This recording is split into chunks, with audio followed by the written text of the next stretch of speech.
Telugu Desam party హయాంలో 2014-19 మధ్య పోలవరం పనులు 72% జరిగితే జగన్ పాలనలో 2% పురోగతి సాధించినట్లు చూపిస్తున్నారని, వాస్తవానికి 20 నుంచి 30% పనులు తిరోగమించినట్లు జలవనరుల అభివృద్ధి మంత్రి నిమ్మల రామానాయుడు స్పష్టం చేశారు.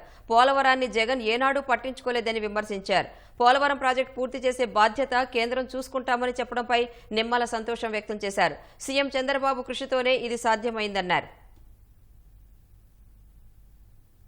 ఒక పక్కన సేవ్ చేస్తున్నాం రివర్స్ టెండరింగ్ అని చెప్పి మరొక పక్క దగ్గర మళ్ళీ 2-3 వేల కోట్ల రూపాయలు మళ్ళీ అదనం భారం ఆ రివర్స్ టెండరింగ్ ద్వారా ఆంధ్రప్రదేశ్ రాష్ట్ర ప్రజల మీద మోపినటువంటి పరిస్థితి అధ్యక్ష. ఇది మొదటగా సభ్యులకి సమాధానం చెప్తూ ఉన్నా.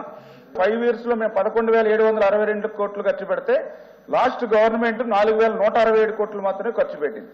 4,167 కోట్లు ఆ రోజు వైసీపీ గవర్నమెంట్ ఖర్చు పెడితే వీళ్ళకి కేంద్రం నుంచి వచ్చినటువంటి విడుదలైన మొత్తం చూస్తే 8,382 కోట్లు.